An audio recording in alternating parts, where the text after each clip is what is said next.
Hello, viewers from all over the world. We welcome you to the program, Mining for the Truth. Joseph Atta is my name, and I'm here with my wife, Mrs. Sarah Atta. We are from Ghana, West Africa. Mining for the Truth refers to the process of digging to discover the undiluted doctrines of Christ. We attend Church of Christ. Mining for the Truth has two purposes as follows. One, to teach the word. John 1 verse 1. In the beginning was the word, and the word was with God, and the word was God. We can prove reading Genesis 1 verse 1. In the beginning, God created the heavens and the earth. The plural Hebrew word for God there is Elohim, God the Father, God the Son, Jesus Christ, the Word, God the Holy Spirit. Elohim means God is powerful and God of creation. Two, to teach the truth. John 8:32, and you know the truth, and the truth will make you free. What is the truth? John 17:17. Sanctify them by your truth, your word is truth. What is the truth manifestation? John 14 verse 6. Jesus said to him, I am the way, the truth, and the life. No one comes to the Father except by me or except through me. The phrase except by me or except through me means that there is no any other name under the heavens and the earth upon which you are being saved, except in the name of our Lord and Savior, Jesus Christ. Acts 4 verse 12. On that note, we welcome you, Matt Campus Church of Christ. Doris Odonko, you are welcome to the program. I love you so much and I've missed you as well. I know you follow suit. Abraham Tando, you are welcome, and everybody. We are continuing with our studies. The topic is the plain truth about money. The first video, the introduction, got 1K views within one day. The first time that my video has trended, and I think within the first 10 hours, we had more than 800 views or so. Thank you so much, and continue to view. Today we are on chapter 3, and the title will be Jesus' teaching about material wealth. Matthew 6 verse 19 to 21. Today will be episode 1. It has been broken down into episode 1 to episode 4. So today we will start with episode 1. It is not easy to teach what the master has taught. Personally, I don't like teaching the teachings of Jesus Christ. I suffered so hard when I was teaching the Beatitude. And today too, I am going to start with what my master has taught. I must teach as he said, otherwise he will get me wrong. Please you can read. Matthew 6 verse 19 to 21. Jesus is teaching about material wealth. Do not lay up for yourself treasures on earth, where moth and rust destroy and where thieves break in and steal. 20. But lay up for yourself treasures in heaven, where neither moth or rust destroy, and where thieves do not break in and steal. 21. For where your treasure is, there your heart will be also. Thank you so much. Do not lay up for yourself treasures on earth, where moth and rust destroy, and where thieves break in and steal. 20. But lay up for yourselves treasures in heaven, where neither moth nor rust destroys, and where thieves do not break in and steal. 21. For where your treasure is, there your heart will be also. This talks about material wealth. So this came from the master himself. Episode 1. In the first half of the 6th chapter of Matthew, so you mean Matthew chapter 6 verse 1 to 18, Jesus teaches us how to develop a close relationship with God through almsgiving, prayer, and fasting. Then, in the second half of the same chapter, Matthew 6 verse 19 to 34, Jesus helps us develop a proper attitude towards money and material wealth. We mean distinction between how to segregate, when to know that life is more better than money, and when to know that we must lay up our foundation on heaven, or in heaven than on earth. That is the meaning of the proper attitude. Money itself is not evil at all. Paul didn't say so. It is the attitude, mean the love of it. First, he contrasts earthly and heavenly treasures. So which of them will you choose? To build yourself mansions on earth? To buy gadgets? To live in luxury at the expense of your salvation? Even the more you give means that you are contributing to your salvation. He encourages us to develop a healthy outlook towards earthly wealth. Earthly wealth is not a sin. It isn't a crime to acquire wealth. It could be money, wisdom, it could be ability. There's nothing wrong with that. No Bible is condemning the love of it, the avid desire of it. Finally, he deals with the problem of anxiety over material things. Some have. They can't even sleep. Go to their homes and see the security guards. Every minute or second, they have to check their phones to see if the fraudsters want to offload the account a whole lot. They cannot live. They can't sleep. Initially, they wanted money. Now they have had the money. They can't sleep in peace. Anxiety. They have to employ some kind of electric fence. What if there's light out? So that what themselves generated. The moment there is light out, there's an automatic light on. So that it means that they are doing everything. In fact, they can't sleep. They are doing everything to protect the world. Last week I was asking you, what if you die? And of course you die. When you die, all the gold rings that you are wearing, people who are around, they will pull all of them to go and sell. Your door will be broken. Where you have hidden your exit treasure that you can't sleep, there's someone who knows the secret code. The person will break in and then will steal. In fact, he has been waiting for you to die. Because he has served you all this while. And because of your wickedness, he is still your servant. Meanwhile, a master is supposed to liberate even the slave with time. The person has been your bodyguard for all these years. The person has served you, took proper care of your money. Yet his life or her life still remains the same. He's waiting or she's waiting for a day. Then you see what he or she will do to you. In his lesson, or in this lesson, Jesus will contrast the temporary significance of earthly treasures with the eternal value of treasures in heaven. So choose your choice. Are you living your life on earth, or you are visioning heaven? Our mission as Christians is to win souls for Christ. That's why we are here to teach or to preach. And the vision is to be granted heaven. The word grant means to be considered. For me, I believe that no one qualifies to go to heaven except at the mercy of God. Now, if our righteousness to God is the same as filthy rag, then how can you impress God? So ours is to win souls for Christ. If he wants, he considers us to go to heaven. Treasures on earth and in heaven. We will also look at what did Jesus say about earthly treasures. So if you want objectives, these are the two for the episode 1. So we now start the main business. Treasures on earth and then in heaven. We have already read the Matthew 6 verse 19 to 21. Christ is saying that we should not lay up treasures on earth, where moth and rust. All this will be exegeted later.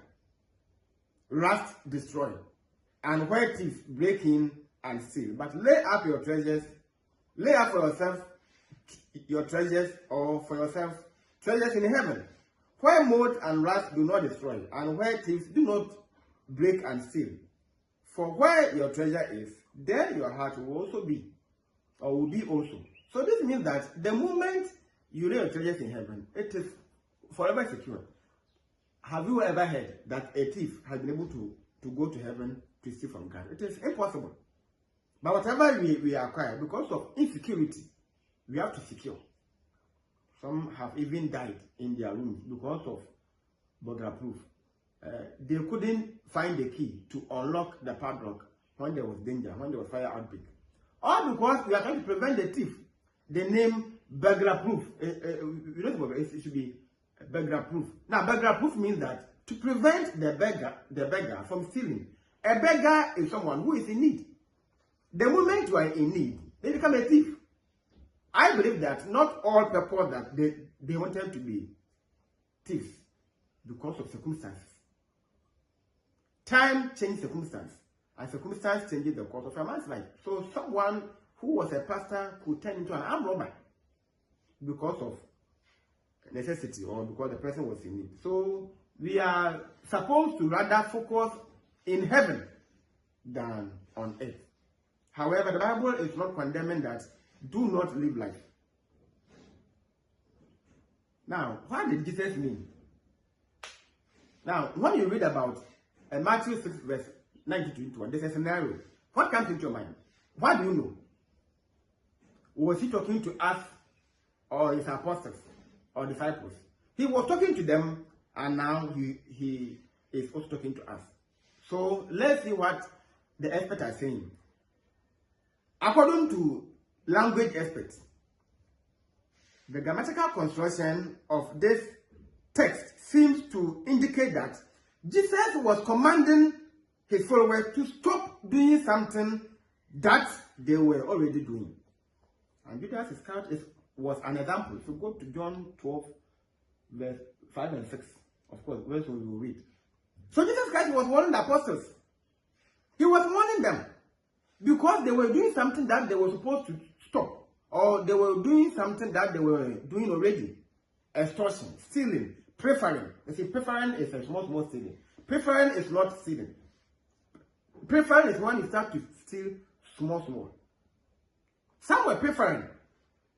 Some were covetous. They were human beings as we are. And the fact that they were with Jesus does not mean that they were righteous. No.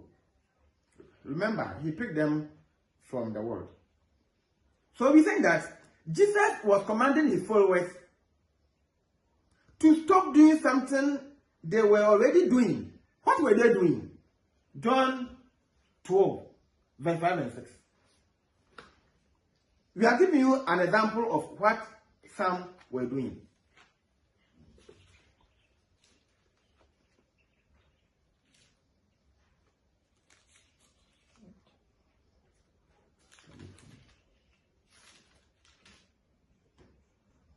John 12, 5 and 6. John 12, 5 and 6. Why was this fragrant oil not sold for 300 denarii and given to the poor? This he said, not that he cared for the poor, but because he was a thief and had the money box, and he used to take what was put in it. I repeat, and if I'm repeating, it doesn't mean that she didn't read it well. Why was this fragrant oil not sold for 300 denarii and given to the poor? This he said not that he cared for the poor, but because he was a thief and had the money box, and he used to take what was put in it. We are making reference to Judas Iscariot. See the way he questioned.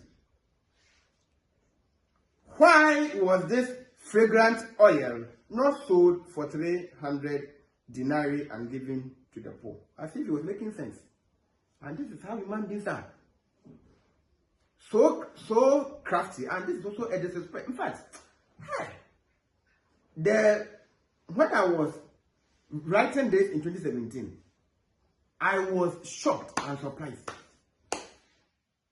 that Judas Iscariot was able to gather the courage to insult his master Jesus Christ. Now, if you go to John 15, verse 20, don't read it. The Bible is saying that the servant is not above his master. We are not above Jesus Christ. If he was persecuted, we will also be persecuted. So don't be sad when your wife, your husband, your children, your fellow Christians, people who are around you are insulting you. It could be through marriage, through following Christ. How can Judas question the master in this manner? And the person who invented insult was Cain. How did he inherit it? From his disrespectful parents, Adam and Eve. So you could see that Adam and Eve insulted God. Cain also insulted God. And this continued down to the era of Judas Iscariot, where he was insulting Jesus Christ, the master who created him. Why was this fragrant oil not sold for 300? So he had already calculated the benefits, because he was a thief, and as if he was caring. He was not. So the verse 6 is saying that this he said not that he cared for the poor, but because he was a thief and he was stealing from the money box. When Jesus was alive, people were donating to support his ministry. And Judas Iscariot was the one who was keeping the money box.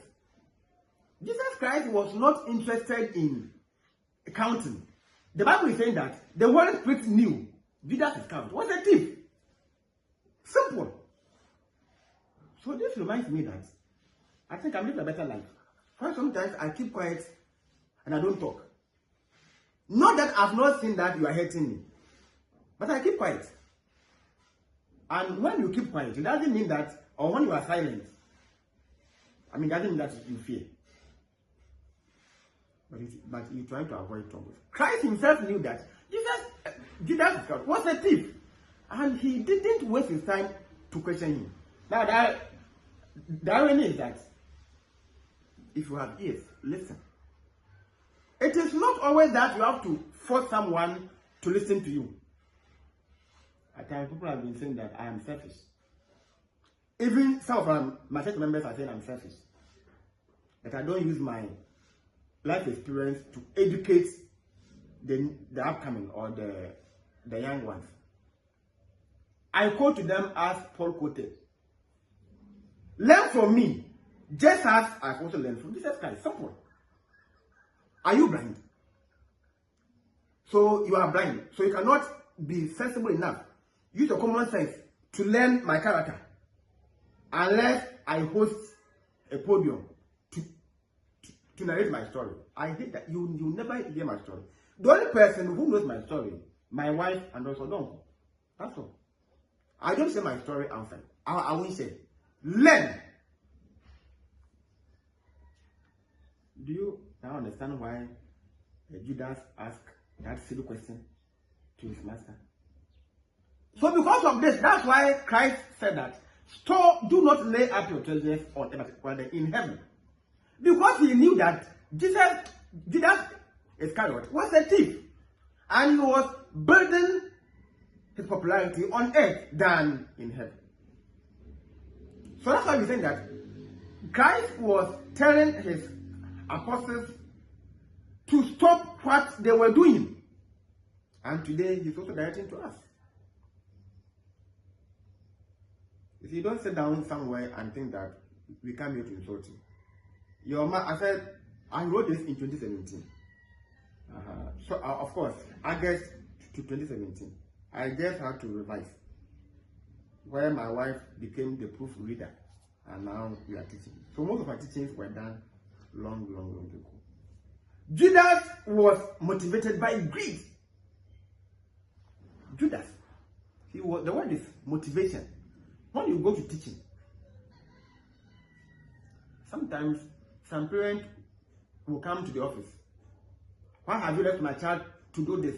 Why have you left this to do that? At times you are also called to administration. Why have you left your class to do this? Why have you left this? The teacher only motivates, that's all. We don't force. My friend, I did education, professional level. I'm not this your junior high thing. You can only motivate, period. It is not my work to force you to study. No, I don't care. But I have to motivate you how to study, the outcome of your studies. That is all.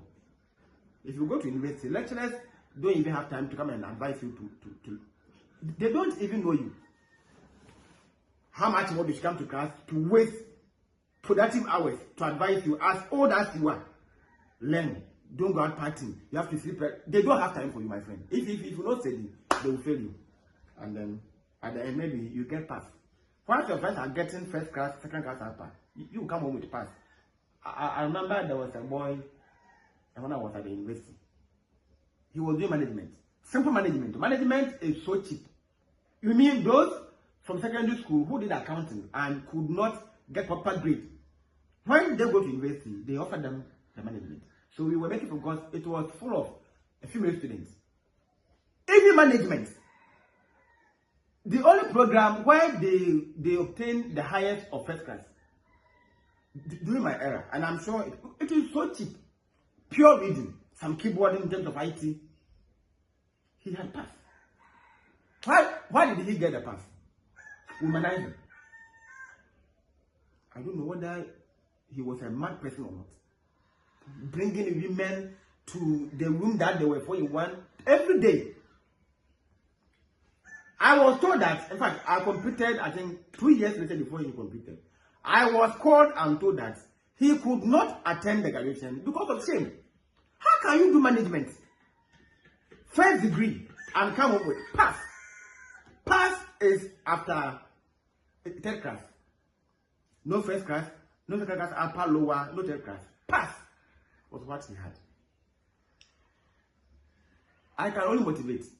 I don't force. Christ, they did not force anyone to follow him. Jesus Christ isn't forcing you to worship him. If you don't worship him, he can turn the stones to worship. What is the problem? So I don't beg no one to follow my name for the truth. If you like. Nowadays I've been getting more followers. I'm surprised. Of course, on Facebook. The videos on YouTube are not patronized at all. I don't care. Even if I get one view, I've done my work. Judas was motivated by greed. And who motivated him? The world. The greediness to acquire more wealth. When he asked the chief priest, "What are you willing to give me if I hand him over to you?" Him here is Jesus Christ, Matthew 26, verse 15. So, the stealing was not enough for him.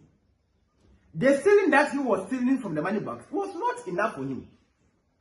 He continued to betray his master. No, don't read it. What are you willing to give me if I hand him over to you? So he went. The chief priest didn't invite him. He went there. Treasure on earth and in heaven. He went to them to acquire or to inquire. He made inquiries. Why? Because he was motivated by greed. They gave him 30 silver coins. And Judas watched for an opportunity. So he set a trap to betray Jesus Christ. Because already he had sold him. He sold Christ. Advance. He took the money in advance. So he, instead of him to be focusing on winning souls for Christ, he turned against him. That's why I'm saying that. If you turn against me, always I've been saying that at my workplace and everywhere, I be safe fighter. If you plot against me, you are hereby informed that you are there with Christ. Everybody who has plotted against me became ashamed and disgraced. It will never be well with you. Because as you see me, my sole focus is to do the work of God. Simple. So if you have any issues with me, you are looking for opportunity to destroy me, upon all what he did, Judas, what did he gain? What did he gain? The money stealing was not enough for him. He insulted Christ. Why was the woman wasting the oil? How dare you? Who are you? How dare you? How dare you interject? Someone who wanted to do Christ some favor, he interjected. As for Judas, he will appear, reappear, he will disappear and reappear until I'm done with the final chapter 5. He is everywhere. In fact, when we read the last chapter, we will try to educate him. And you see who he really was. Even in this life, it is believed that anybody, let's say you are a human being, you are a woman who is a hidden pimp. You know a pimp, someone who sells girls for prostitution, where they come to pay some money, some percentage to them. Now, if you're a woman who leads fellow women into human trafficking, you could be killing and others. We call you Judas. It is a betrayer. Because the person was a man, you didn't have any negativity. You all went, and when you went, he was segregated, and then you were into trouble. The person is so-called Judas. Betrayer within. We continue.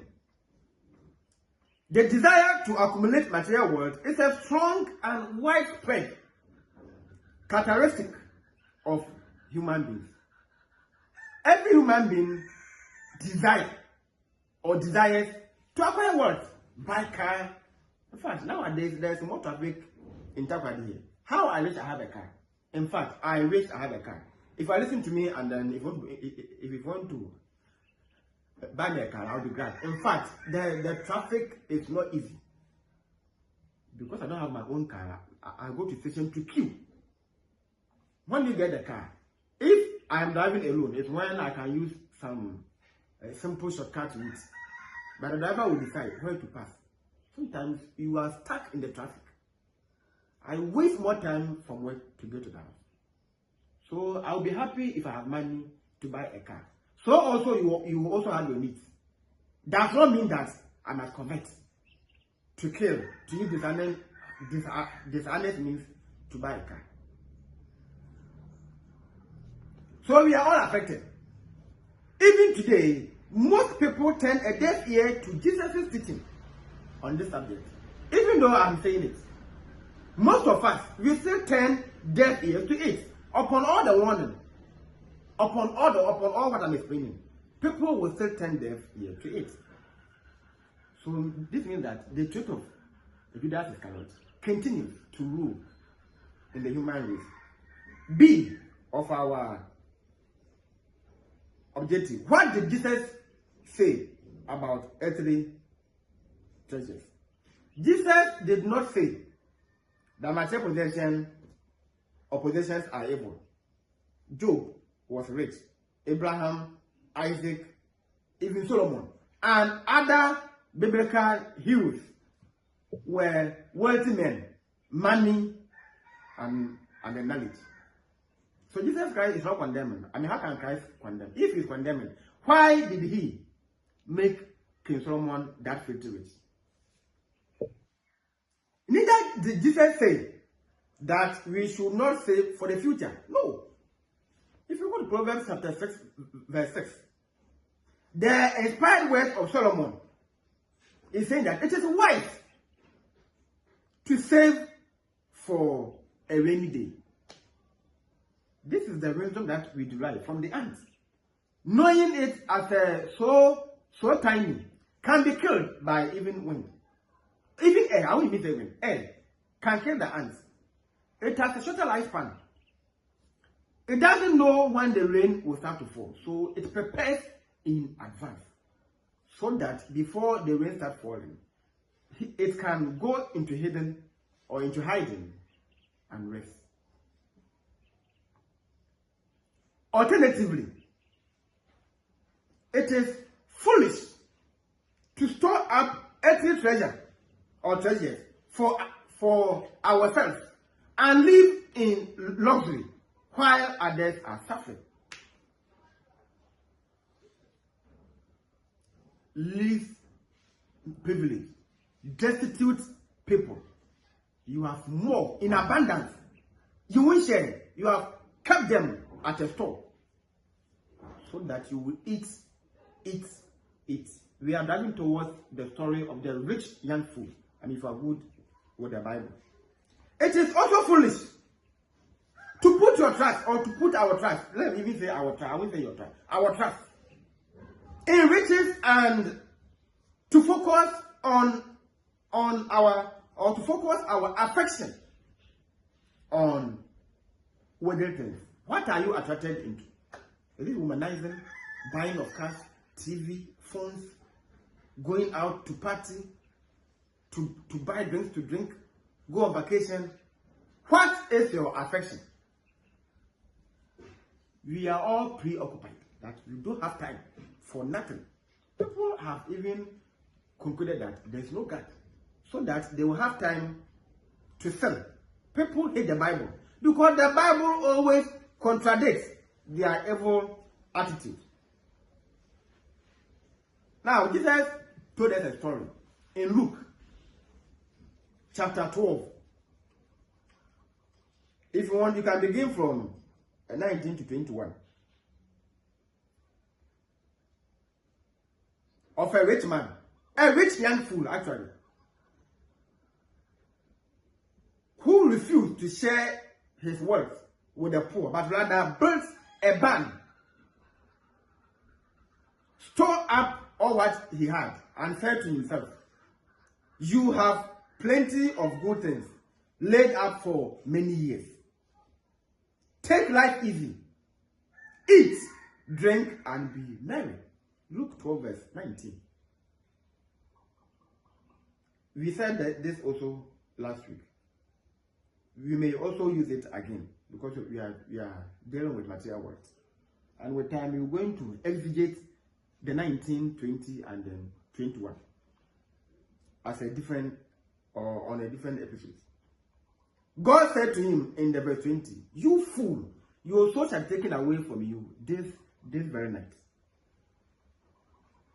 Then who will get what you have prepared for yourself?" Verse 21.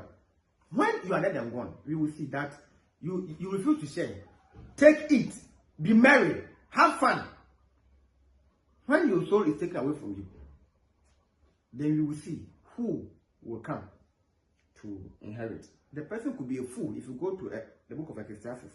Now, when you read Luke 12 verse 16 to 21, we can have, or the Bible teaches us 5 solid items. 1, avoid thinking we are self-sufficient without God. I will read Jeremiah 10 verse 23. Always have been mentioned, but I don't read it.